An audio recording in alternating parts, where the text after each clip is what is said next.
Seer, our non-stimulant, thermogenic, and recomposition agent. Seer is a super cool product because it's going to help you utilize turning your white adipose tissue, which is for storage of fat, into brown adipose tissue, which is going to help with energy production. So this is great to use for a competition prep or in your weight loss phase. So you can stack it with a stimulant-based thermogenic, or you could also use it in your off-season or muscle building phase to help keep you lean and mean. Seer. You would. I would. I want to hit the leave meeting button so bad. Just like, no, you won't record. I shan't be recorded. What did you say? I forget what you said this morning about today's podcast. Oh, I was going to be salty and I was going to be negative. Yeah.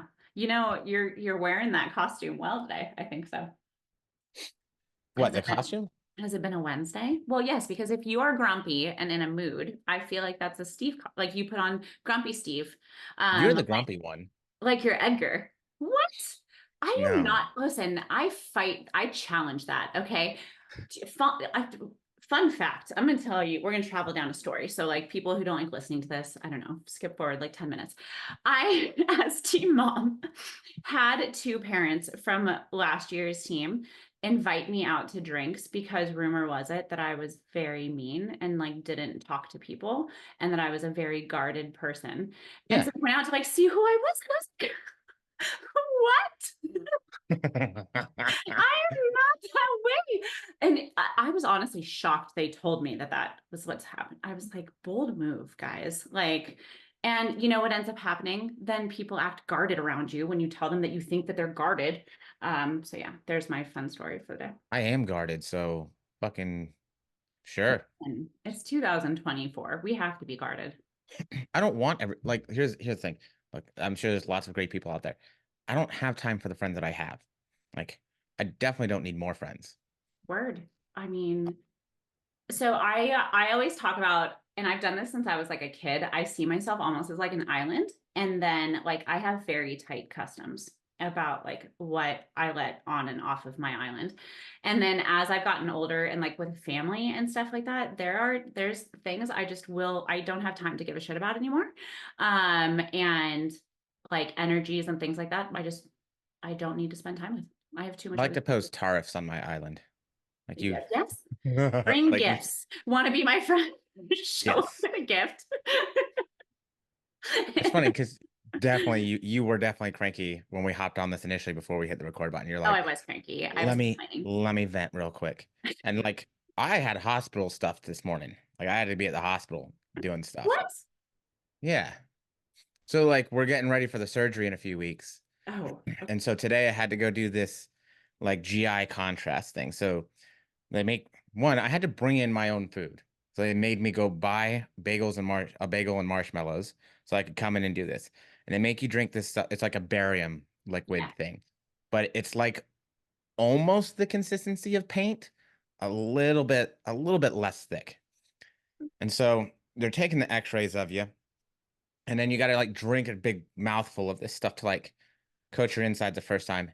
And then you like eat a marshmallow and then you put a big gulp and it tastes disgusting. Wait, is it so they can see? What is the marshmallow doing? It's a marshmallow. Beautiful. So it's a marshmallow. It's literally just a marshmallow. But what's the purpose of the marshmallow in between the barium shots?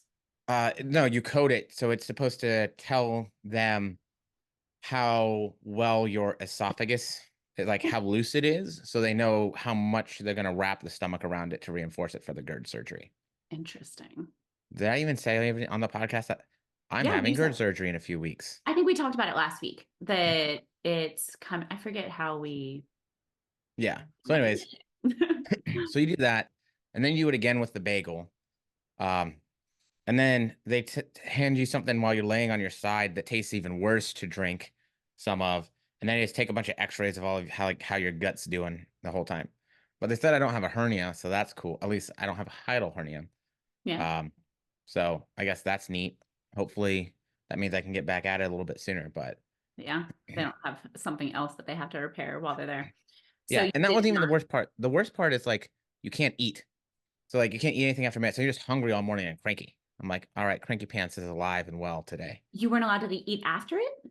No, I can eat after it. Oh, I thought you said But after. like I didn't actually have breakfast till like 11:30. Right. I was going to say, Like, even they're fucking with you. If they told you you can't eat afterwards, you can. no, I'm like a 6 a.m. breakfast kind of guy. That's when Yeah. I'm hungry. So I Yeah. was like, I was very Did you have quiet. tacos? Like your, No, I don't even like tacos that is much. that Spider-Man? It's a Deadpool. Oh, I'm yeah. definitely more of a Deadpool guy. His face was folded up. So I thought it was like Kurt Disney. Okay. Everyone's going to be mad at us because we took forever.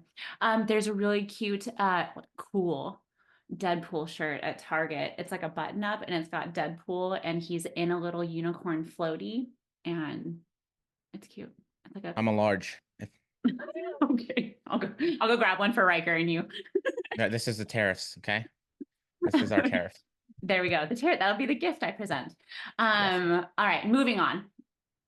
So to actual, it's just Steve and I today. It's loads of ADHD, and we have nobody to bring us back because Jess isn't here today. So Steve and I forgot what we emailed down. Is that No, we were gonna talk about training again today, yes, but in like a training. different aspect from like the overcomplication of the hypertrophy and strength and blah, that kind of stuff where um I think people get lost in the sauce on that stuff. Yes. And I think the goal today is to talk about more of the like the concrete things that we can bring to training that are like easy to implement and easy things to look for to know that you're doing the right things, you're doing enough of them, and you should be able to be in a place where you're going to be able to put on muscle and you're going to be able to progress and do all those kinds of fun physique things that, people think we know about. Yeah. And I love that you had this idea with it because there was somebody in our Facebook group recently who, and like, the thing is, when you get into like all of this stuff and you get all this information, it can be really exciting, but then trying to apply it is where like confusion, I think, sets in. And somebody had said something where she was talking about progress and that because things weren't going perfectly throughout the 8-week challenge, she was like, well, I guess, I will end this with having made no progress. I'll have no results. That's what she was saying. I'll have no results at the end because 8 weeks just isn't long enough for me, is what she said. And I popped in and was like, Wolf. whoa, hey, 8 weeks isn't long enough for like anyone. Like, to see like life-changing muscular development and things like that. And so I went through and made a list where I was like, if this happened, it's a good result. If this happened, it's a good result. And a lot of it was like training intensity things that you can look for. But like, so here's the thing. Everybody's like, when am I going to have this life-changing result? It's like, you kind of don't. Mm-mm. I am, so when I dropped out of high school at 18, I was like 135, 140 pounds soaking wet. Kind of like skinny fat, whatever. No abs, no like real muscle tone. I was a small guy, same height, everything. I sit at what, 185 now? So you're talking about 50 pounds difference. I don't feel like a different person. I don't like really view myself as different because all that change, it happens very slowly. It's adaptation, right? Happens over time, long periods, um, all that kind of good stuff. But like there was never any point in like my journey where I was like, oh man, that's it. I've put on all the muscle. Ah, I did it. I've put on all the strength. You I like did wake it. up and you're like, shoulders. Yeah. Like They're there, here. there was definitely a time like competing wise where I was like, I'm happy with my physique, where for a very long time I was unhappy or I wasn't satisfied. And so at this point, I'm very content and happy with where my physique is at. I'm like, cool, I like this. But I know I could have more muscle. I know I could do other things. Right. So at no point in my first show was 11 years ago about.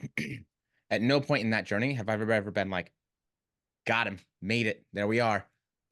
And I don't know many people that have been like that. Right. And that's why I think, well, so, I mean, there's so many different things I want to go over when we talk about something like this.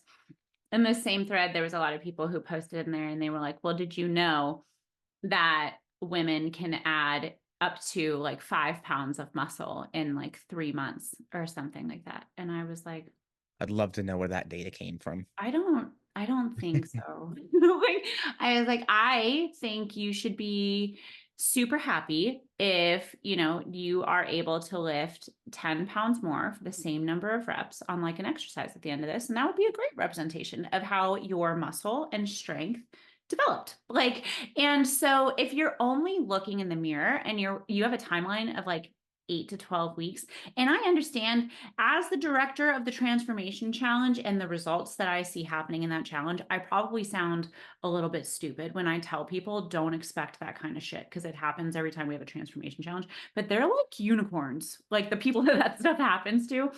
I don't expect that to happen. We all of us are always shocked every time, right? When we sit down to go Yeah. through stuff, and we're Yeah. like, "Holy shit! Did you see the person who did this?" And we're like, we're never Yeah. expecting it. And so from a training standpoint and like muscular development, when you're looking at those kinds of timelines, unless you're pairing it with a deficit, I don't think that you're going to see a difference in the mirror. And I had a client that I just recently lost after a month. And she was like, they were doing a fat loss challenge at work. And I put her on lifting heavier and I wanted her to focus more on lifting than on cardio. And so I shifted it. We didn't move macros because we were working on consistency. And after the month, she was down 2.5 pounds and it was less than everybody at the challenge at work. And she could not see her abs. And so she decided to go do things on her own. And I was like, okay, you know, it's going to happen. I understand it, you know, but I was like, you know, after a month, like you're really good at the check-in system and like we're really good at our routine and communication and like you probably have your warm-up weights for the training plan now and like things like that. And so you don't get very far like in that amount of time. There's just a lot more to kind of nail down. So I think there's a couple situations to where you can probably expect to see some pretty gnarly progress. So like one, first and foremost, let's like get this up ahead of time. The way that people respond to weight training, like there are genetically people who are non-responders. So yes, there 100% are people out there who can go out and who lift weights, and we've seen it in the research, and they don't put on muscle really, or they put on very, very little muscle.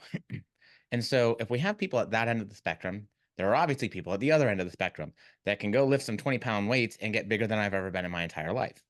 You know what I mean? And of course, there's other things that go into that too.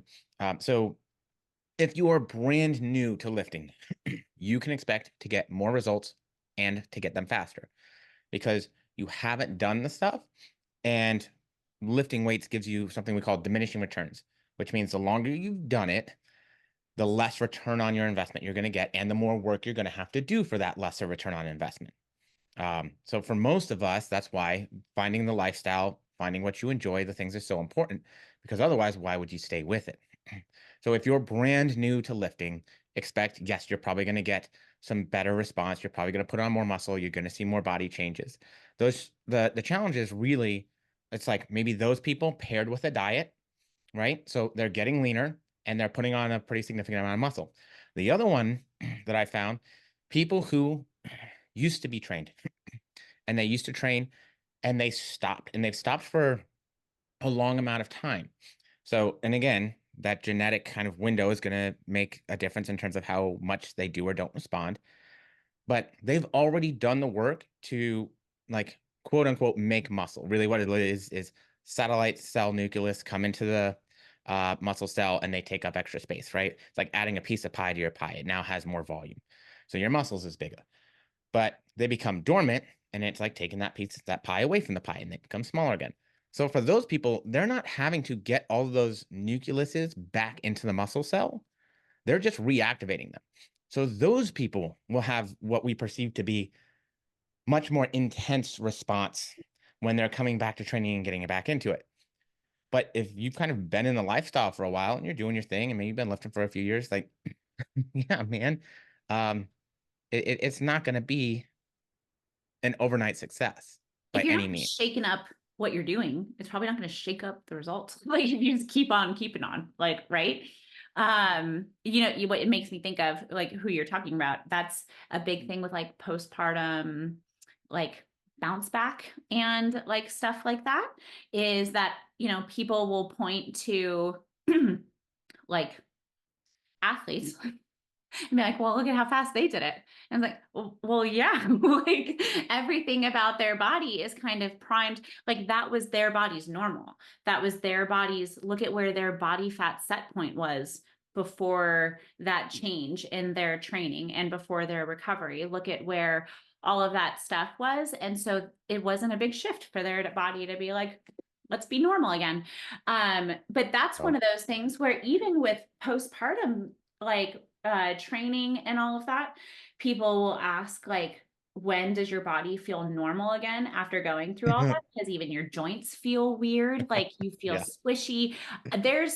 There's nothing more bizarre than like the first 2 months postpartum that I've gone through, because you literally feel like you're like wearing a fat suit almost, just because your body's like deflated from like where it was. And so your belly is just very different and like things like that. And then as things get normal and shrink and like do their thing over that time period, it still took, even after I got back to training and running and stuff, I would say it was honestly probably like early this year when Claire was like nearly 2, where all of a sudden I could be like, oh, I feel normal.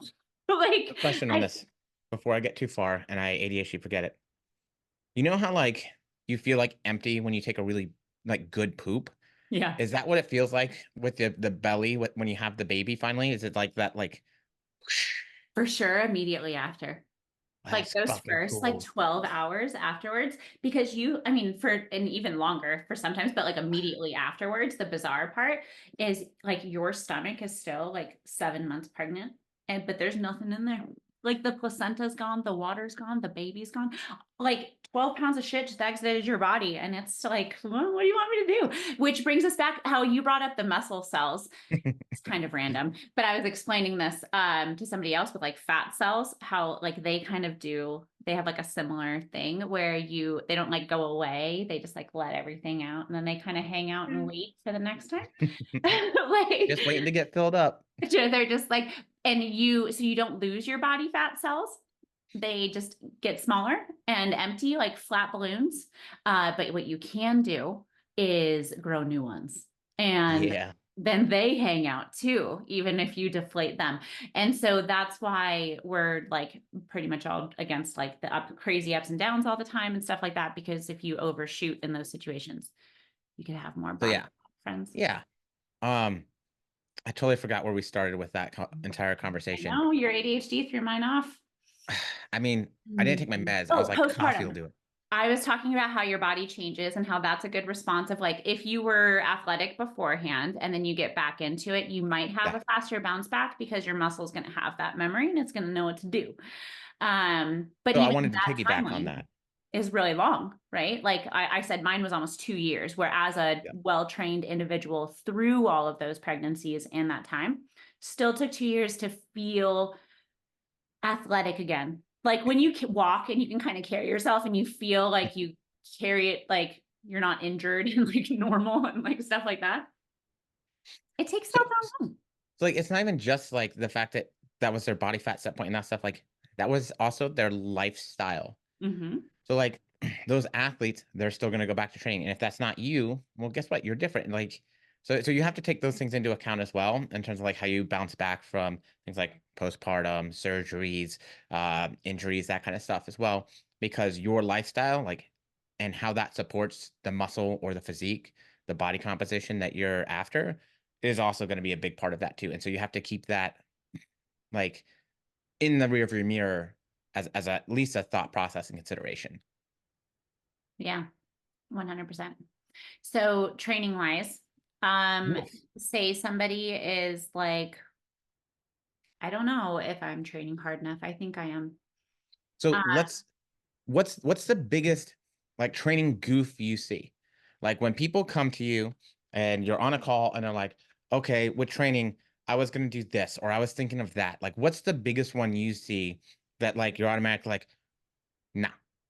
following like 1,700 different things, like by far. And I literally just got off a call Like when I was like, okay, so we're not gonna do that anymore. Where it was like, well, I have these 3 different YouTubers that I like to follow. So I'll usually go to one of their pages on Mondays, and then on Tuesdays I do Pilates, and then I also do this, and then on Wednesday, and it was like all of these things. And she was very upset that after like this time she hadn't built muscle. And so I was like, she's like, well, how long are you supposed to stick to a plan? And I was like, well, it's variable per person, but I mean, how long have you ever stick to one? Like one consistently, and then just fought with that. My current program that I'm working right now, I am on week 3 of 52. And I've looked through the whole damn thing, and like exercises are pretty similar, like with stuff, I mean, for mine, it's specific to somebody who wants to be running and like all that, but like, I like really long things. I don't like to switch it up. I like That's what she consistency said. with my hands up. That worked really well. And so like the biggest thing I would say, they're doing a million different things that have no purpose outside of exercise. They're training, or they're not training, they're exercising. And then the second thing would be that women don't lift enough weight. Like 9 times out of 10, somebody sends me a training video and they will be doing like goblet squats with a 15-pound weight. And I know that they have toddlers at home that weigh 45 pounds. And I'm like, girlfriend, like we're My wife has a 185-pound toddler at home. I know. And could she put, I forget, what's her name? Not Jillian's, the dog. I meant me. Oh, I'm the toddler. Oh, well, how big is your Great Dane? She's only 116. Oh, really? Yeah. Is she done growing? No, I think she's going to thicken out a little bit more. So I think she's going to end up being around 120. I was gonna But say, that's big enough. Like she's enough. yeah, my Saint Bernard was 135 and she was a girl. So I had thought Great Dane might get closer, but Chelsea was also a little chunky. She could have done some more cardio. Anya is svelte. She is quite svelte. Okay, so first one, Bring it back. the training program length. So I think like the year-long training programs for things like running, marathon, that kind of stuff, I think is probably reasonable. The issue I would typically have with a training program that's that long is you can never plan that far in advance. There's always going to be unforeseen circumstances, whether that's like we're just beat up, whether we're sick, like something comes up. So I think with that, and you already know this, so it's not like I'm telling you anything. Right. You know that like that can't be set in stone for that long. You have to still stay pliable to what's going on in the moment. It'll probably And take you know longer than 52 weeks, my plan. Like I've already paused it. Halfway through week 2, I had to do a pause and then circle back because I had to put like 5 days of rest in between. So yeah, 100%. And then the other thing is changing it too often. Yeah. So like for me, and I get it, like you and I both were like squirrels. Where's the squirrels? All the time. And so like variety and fresh flavor, it makes things nice. But I would say if you're changing your training plan up in less than 6 weeks, if you're not sticking with it for at least 6 weeks, and I put that on a minimum for most people, you're probably not going to see what you want to see out of it. Realistically, my preference would be somewhere between 8 to 12 weeks. And it doesn't mean you have to do the same exercise every day or the same rep schemes every day, right? You can like do lower rep schemes on one upper body day and do higher on another. And that can be where you find your variety. You could maybe have a couple different exercises on some stuff on one day to another on like maybe some of your secondary or auxiliary things, right? So yeah, maybe if like say you want to squat or you want to leg press, that's like a main movement and you keep that one and you change the variable of rep range and weight up, but you stick to that and that's one of your core exercises so that you can see that progress over time. Because if you're not getting stronger, right, or you're not able to get more reps, you're not able to get more weight, we're probably not doing the things to progress. And that takes time. At first, you might see that you're going to get extra reps every week and it's going to go real quick, or you're going to be able to increase weight most weeks. But that don't happen. You know how much of a grind it was? I'm pretty sure it took me 2 years to get from a 300-pound bench to a 315 bench. Oh yeah. Me trying to get from 190 as a max squat to 205 took like I'm like a year and a half. Like, and Yep. it's so frustrating when you get to the top of that and you can lose it pretty quick. Like take some time off and fall back. Like that's the Of hard course. part. Like, yeah. Oh, I So can't bench anywhere near that anymore. So I don't bench anymore. It's a skill. So I think the big one that you said, the first one, that time, if you should have somewhere between 6 and 12 weeks where you're pretty much sticking with the same workout schedule. And then I think the second thing that I caught out of that is you're doing too much. And for me, I like to think of this one as recovery based, not necessarily like doing too much. If you want to do lots of things, I like to do lots of things. Cool. But understand that that's going to like, it's going to take some of the juice out of the squeeze, right? Um, so I'm an ADHD. I'm a jack of all trades and a master of none, like through and through, right? It is my personality. So I get that. But if I truly want to be doing the things to have the best physique possible, then I have to moderate the other things that I'm going to do that might take that recovery demand or take away my ability to build muscle or to do the physique related things that I want to do. yeah. And that changes because different people deal with stress differently. So, like, I don't really feel a lot of feelings and I don't have a huge stress response. Cool. So, I can I'm the probably get away opposite. with, right. So, I can probably get a little bit away with a little bit more. Whereas my wife, she feels all the feelings. And if she goes past a certain point, like her body doesn't respond. Yeah. So, it's like I have to understand who I am there too, and then moderate how that goes. So for me, I normally think of it like if you're sore after a workout. I normally have like some key points of I don't want you to be sore for more than 2 days after a workout. Hmm. If you can't walk out of the gym, that's a problem. And I'll make this caveat. If it's a brand new exercise program and we're doing brand new exercises for the first 2, maybe 3 weeks, then it might be okay if we have some soreness that lasts, a 3 day or 4 day, possibly. Still more than what I want. But if that lasts more than 2 or 3 weeks, we need to change something. We need to pull back weights. We need to do something there. So I think that's my like quote unquote easy one that I like to give people of knowing if you're doing too much, at least with the gym. See, and I had an interesting conversation today where, and I think this happens more often than like we realize with stuff, where the client I was talking to was saying that because we were talking about lifting and switching things up and stuff, and she wanted to do more of like the like hit and like doing burpees between stuff and like things like that. And then I You asked, had one of those too recently? huh? I Yeah. just got that question like Did a you? few days ago. Same thing. And her goal is muscle building, so I was like, Hmm. okay, we can have days if that's what you enjoy, we could totally do that. Like I'm going to consider that more of like we're getting your heart rate up and this is more of like a cardio based day. And you said your biggest goal was that you want to build muscle, and like that's not going to help us like do that. And so I had brought up lifting heavier, and I mentioned like compounds and stuff like that. And she's like, well, I'm comfortable doing that maybe 2 days a week because I like how I feel really strong and badass doing barbell work. And it does make me feel good. But after about 3 weeks or so of it, or more than 2 days of it, it starts to make me nervous and it's too mentally overwhelming. And so I stopped doing it. And so can we not do that? And I was like, no, let's dive into that. Like now we have this whole other thing that I'm like very curious about, and I want to bust past that. And I think it makes sense. And I think there's probably a part of it where like I lift alone.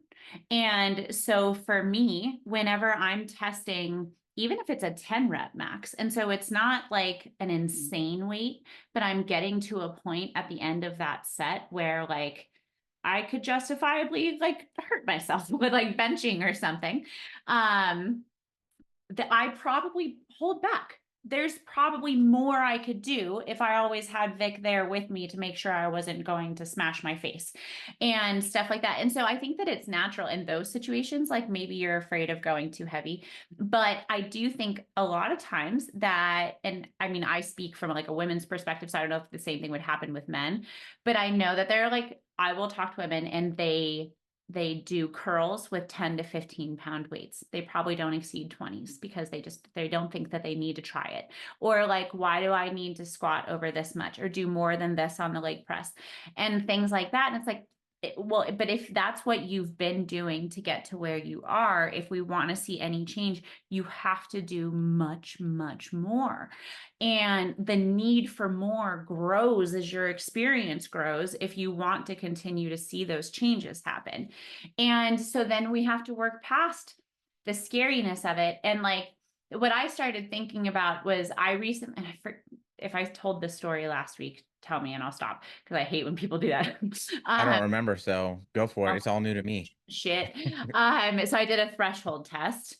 And so you're supposed to run for an hour, try to maintain the fastest pace that you can for that hour so that you're maintaining roughly the same heart rate for that whole hour. So you can see where your threshold pace and heart rate kind of are. It's not ideal if you're not in like a lab. This is the best you can do on your own. So I am not very good at pushing myself past certain intensities if I know I have to do it for a long time. I will get panicky and hold myself back from it is the best way I can kind of explain it, that I'll be like, no, and like pull back. And so my threshold heart rate was supposed to be, they were like, don't be surprised if it's between like 165 and like 178. Like it's going to be up there. Mine was fucking 150. Yeah, I wouldn't expect yours to be that high. I was so mad though that it was 150 because I could have worked harder. I could have. And but like I know my breathing probably got to a place where I was like, I don't like that. And so then I'll pull back. This was supposed to be a one-time all-out effort. Another good explanation of this, I ran a marathon and my average heart rate for the marathon was 138, Stephen. I mean, that's pretty high if you're trying to stay at VT. But so, and here's where we get in. Like, my thing with this stuff is, did they actually like do Carnovian method for your like adjusted heart rate, right? So that number in and of itself is kind of foobar, right?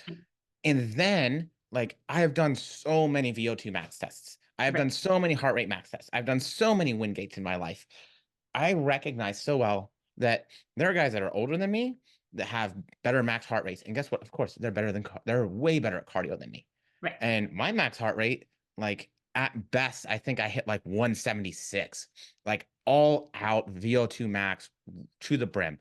And everybody's like, Steven, why is your max heart rate that low? And I'm like, because that's the way that Jesus made me. I don't know, man. Like it just be like that. Yeah. So I actually hate heart rate because I feel like most of the time, like we just throw numbers out there like, yeah. And they're not to say that that's probably not okay for most people, but that doesn't mean that that it's going to be good for you. You know what I mean? So this goes in to take it from running to training, like to link the two, right? Another way that I would like relate these would be, this would be the training video for like in the gym. Okay. So like I would have people train themselves and I'll have them send it to me and I'll do this myself. And I see it in my training and I see it in my running, which is why I'm noticing it more. And I'm trying to work on this to push myself further with things. I will finish a set that in my head, I'm like, whew, man, that was so hard. That was the hardest I could go. And then I'll go watch the video and I'm like, like doing my squats and I'm fine. And like, okay, so no, in my head, I was scared while I was under the bar, but the work I was doing did not look that way. I could probably work a little bit harder. I know my heart rate and like 150 is not the hardest I could sustain. And so I think that doing tests like that for yourself, once you have been in it for a little bit and you've established your baseline expectations that you know is normal for you, like I knew I didn't try as hard as I should have for a test like that. I could have probably tried a little harder. For sure. And that's different. And so this I think is okay. But my expectation like would be different between a brand new lifter versus somebody that's been lifting for a long time. And so this is one of the ones that I think was a good one to hit on. And so if you've been lifting for, I don't know, I wanted to say 6 months, but we'll say a year. If you've been lifting for more than a year, you probably should be seeing things like the last few reps should be slower. You should have small little sticking points that you're able to work through reasonably safely, but it's not the smooth. If your last and first reps look the same bar speed, same everything else, same path, whatever, you're probably not training hard. I'm only going to say probably, you're not training hard enough. Right. Because you should start seeing that stuff a lot of times around RPE 8. So like 2 reps shy of failure, you should be seeing some sticking points. You should be seeing that stuff happening. If you're a brand new lifter, you don't even know how to get to that yet. That's cool. Go in, be safe, you'll progress. Great. And we can work on those things over time. But if you've been doing this for a while and you're not ever having reps slow down throughout the sets, if you're not ever having little sticking points where you're like, oh God, I got to fight through that, and it becomes like significantly harder in that part of the rep, you're not training hard enough. You don't need to be on failure all the time. And I would argue, I don't think very rarely do you ever need to go to failure, in my opinion. But you still have to train hard enough and have that intensity there. And I think that's one of the ones that a lot of people miss, because I see so many people that have been training for years. And when I see their videos, their first rep and their last rep look exactly the same. And I'm like, dude, there's way more in the tank. Yeah. And then they start sending me videos and I was like, you still probably have another 3 reps on top of that one.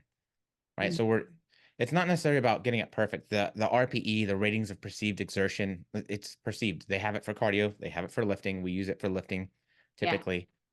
But if you've never found out what failure is, how are you supposed to know what failure is? Because when in my powerlifting days, I would sometimes get halfway through a rep and I would have a grindy rep, and I still got 3 more reps to go.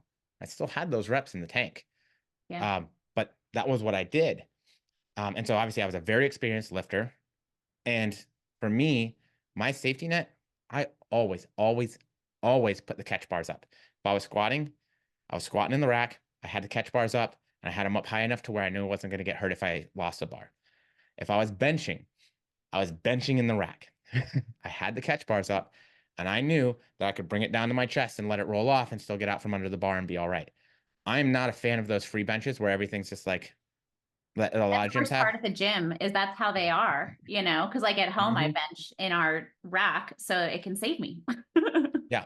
So I'm not saying go like just throw a bunch of weight on the bar and eat it, but like you should be lifting responsibly as well, so that you have the ability and the opportunity to like still be safe, but also find out where that line is.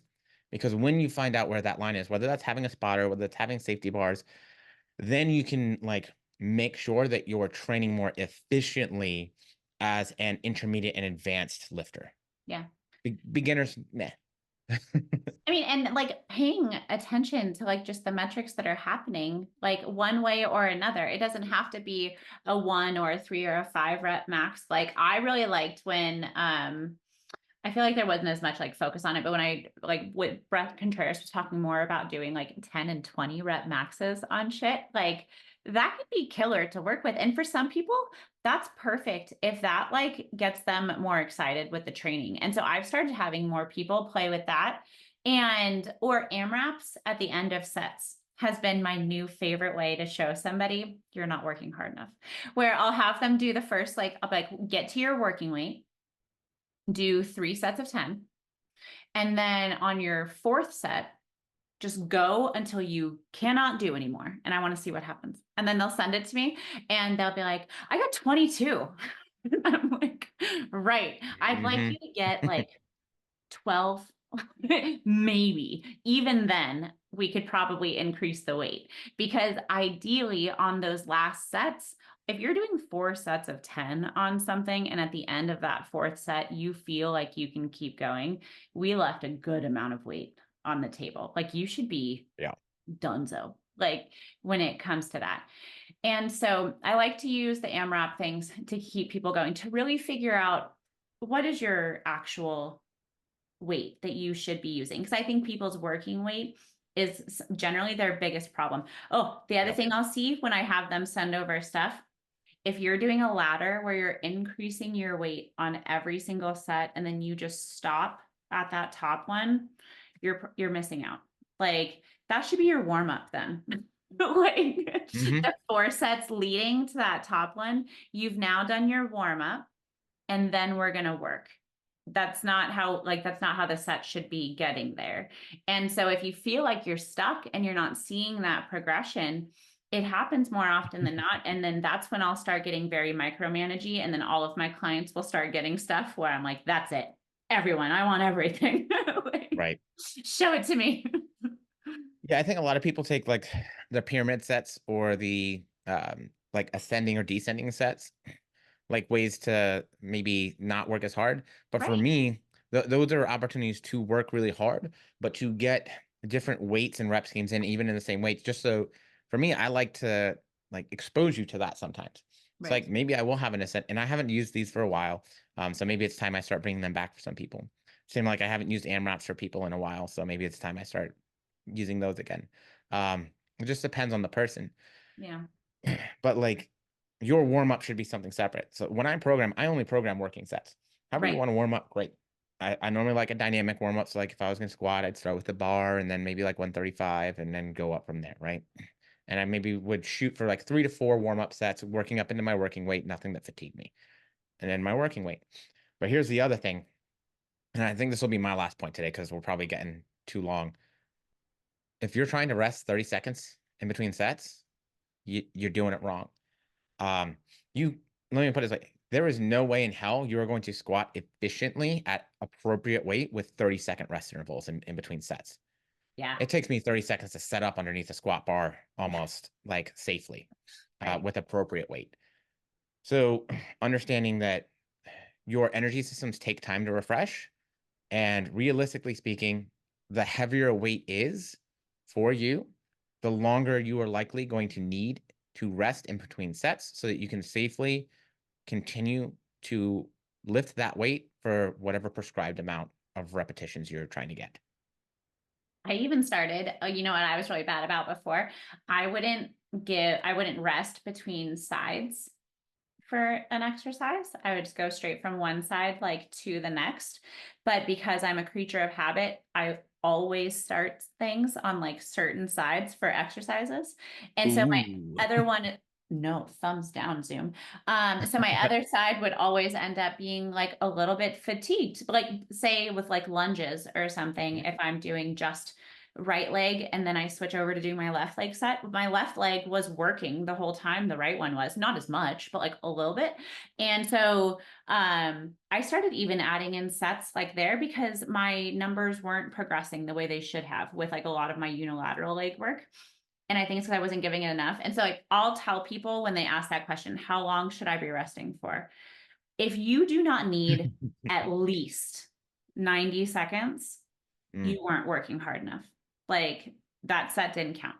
Like move on into your stuff because you should need to sit, like not necessarily sit down, but like for me, I have to like sit down and catch my breath and be like, the fuck was that? And like come back down to earth and then be like, all right, let's go. And then you get back into it. And Jess, I thought when her recent reel that she posted, where she was showing herself like at the end of sets is Yeah. like a great way of looking at it where and not every exercise is going to look that way, but if you've never gotten to that point where like you are questioning life, like try it, it's fun and like it'll get you closer to finding out where that limit is. And so I'm going to give it this caveat. You have to know where that line is, the more advanced you become as a lifter. Again, if you're a beginner, guess what? You can go into the gym, you can do whatever, you're going to make progress, you're going to put on muscle, it's going to be cool. Intermediate, you can probably still get away with a lot. I've only been lifting like 2 to 3 years or 1 to 3 years, whatever. You get to like that 3 to 5 year mark of lifting. This is where that window of your training has to really be in sync. And if you don't know what failure is and you don't know how to push yourself hard enough, I think that's where a lot of people like they they sputter out. Yeah. And that's where they start losing motivation and losing enjoyment for it because they stop seeing the progress. It's going to get slower for sure. But I feel like a lot of us get into that rut, and a lot of people don't take the time to figure out like where that line is so that they can actually moderate their training around it. And again, if you've been training for 6 months, that's not for you, dog. Like you're good. You Just just keep keep going in, pushing. be healthy. Yeah. Yes, you'll still have movement patterns to learn. Your brain's still learning good stuff. Like, yeah, you're still putting on muscle, but that's not you. This is for those people that have probably been training like 2 years plus typically. Yeah. Yeah, pushing. If you haven't done that, that's why like I like switching up. Actually, I think I got it from you, Stephen. the strength-based program that now I have, bastardized it into so many different versions. It's like a What, million like the different. percentage-based stuff you mean, where I give Yes, people the hard template. numbers? Yeah. I've saved that from like 4.5, 5 years ago. And I love switching up into like some of those programs for people sometimes to get them to kind of see that again, because they'll see numbers on there when I first give it to them for week 8, where they're like, no. Like, yeah, just wait. You just Hmm. wait till we get there. And it does happen. And it's so much fun. Like, that's my favorite thing. And that's where, with a lot of the stuff that we've talked about, like Steven and I think, and I mean, obviously just two, but like we bring up the like finding the joy in all of it, like as well. And I'll tell clients, I'm sure all of my clients have heard this. I will tell them to get like pissed off at the gym, or like it has offended you and you are going to go show it who's boss. And like when it comes to that stuff, I'm like, go in there and take up space and ownership and fight for something like scary to go do that day and push forward with things, because we get too comfortable with it. And like it's the best way to kind of shake things up, reevaluate what it is you're capable of. And I think that's what can be exciting, is when you do something scary and you're like, oh no, I can't do that much. And then you do it and you're like, holy shit, what else can I do? And like for me, that's become the thing that brings me joy in there, is that like, tell me I can't do something, or that's going to be hard. And I'm like, let's fight. I can do it. You And can't send me $2,000. oh, I mean, I can't today. I mean, I could. I don't Sorry, want, Vic. I suppose. But, maybe a Deadpool shirt. Dang. That's I that tried. tariffs. Now you've gotten a little aggressive, and like global economy, Stephen. Things are getting out of hand. Yeah. So, okay, we want everybody to go out and train hard when appropriate. If you're new, your hard is different than other people's new, and pay attention to Yes. that. And when we say new, we're talking like you are a wee baby lifter if you have been lifting less than a year. Really, Yeah. things are still very new to you. Yeah. And so just keep trying to have fun, keep challenging yourself. And if you've been doing this for a long time and you have not recently put yourself through the ringer and like wrung yourself out to test what you're capable of, fuck around and find out. Let's do Ooh, it. don't find out too hard. But find out a little bit at least. Go Have a find out. spotter. Well, see, I Warm like. up appropriately. Have a spotter. Have catch arms. You know? Oh yeah, yeah. I don't know, the like catchy guy, the rope ones make me more nervous. I feel like it's gonna bounce. No, it doesn't. Because if you fuck around, like I literally can feel like I tore my arm the first time I deadlifted 600 pounds at like one of the core workouts at the Arnold. I was like, oh, my hand hurts. What's up with that? And now there's this bump from where I can tell that I had a partial tear there. Oh I can feel it right in no. there. Is So that where like, tennis elbow happens? nah, mine's in my forearm. Oh, Um, that sucks. but fuck around appropriately. Find out appropriately. Yes. Within reason. If you've only ever deadlifted 225, don't go put 500 on the bar and Oh no, go silly. play. Go for that. That's silliness. We could dive into so much, because I broke down like my warm up for somebody and they were like, you do all of that before the working sets, like for a squat to build up to like 155 pounds. And I was like, well, yeah, I don't want to get hurt. And then, but like, Yeah. I don't think people know that, and like how to set that up, or that like you have to get to the working weight and then keep going. Like, Yeah. Well, I mean, so uh you have like your physiological like stress and fatigue, like your muscles fatigue. Your brain and how it recruits things also fatigues. So you want to warm up your muscles, but you also want to warm up your movement pattern stuff with your brain's needs too. So yeah, everyone's on board. that's as simple as I can make that in the time that we're trying not to go over on. Yes. Well, we're right at the hour mark, so we're like perfect right now. I'm super excited for some of the podcasts that we have coming up. And Steven, I mean, I don't even, has Adam talked to you? You might not No, even be not on the really. loop for the exciting thing I have for you. So Coach Adam's going to come back on in a couple of weeks. Actually, I think a month from now is when you'll be recording. Oh, Um, and going over some more, and like he's bringing his professor too.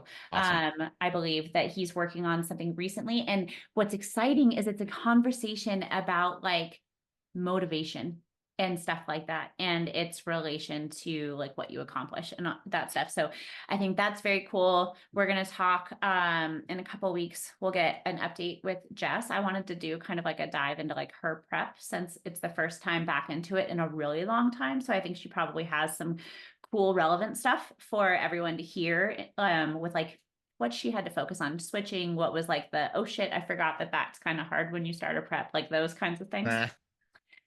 I forget what the other stuff is because I have no memory, but it's going to be a good month, guys. And so this one will come out, it'll be July by the time this one comes out, but today is June 26th. And so we are like days away from the first half of the year being kaput, and we're moving on to the second one. And isn't that crazy? I mean, it's been kaput to me. I What feel do you like mean? January was like 2 weeks ago. Well, that's why it doesn't feel like we're about to be closer. We are within the halfway to Christmas. Yesterday was the halfway point to Christmas mark. Ugh, gross. You're such a Scrooge. Well, on that disappointing note, name that TV show. I don't know. You already forgot. I told you last time, it's Top Gear. Oh, Remember we had that whole conversation. I'm a visual learner, dude. A visual. Everybody's sick of us now. So I'm thank you not for hanging out with auditory. us, guys. You're the best. Talk to you soon.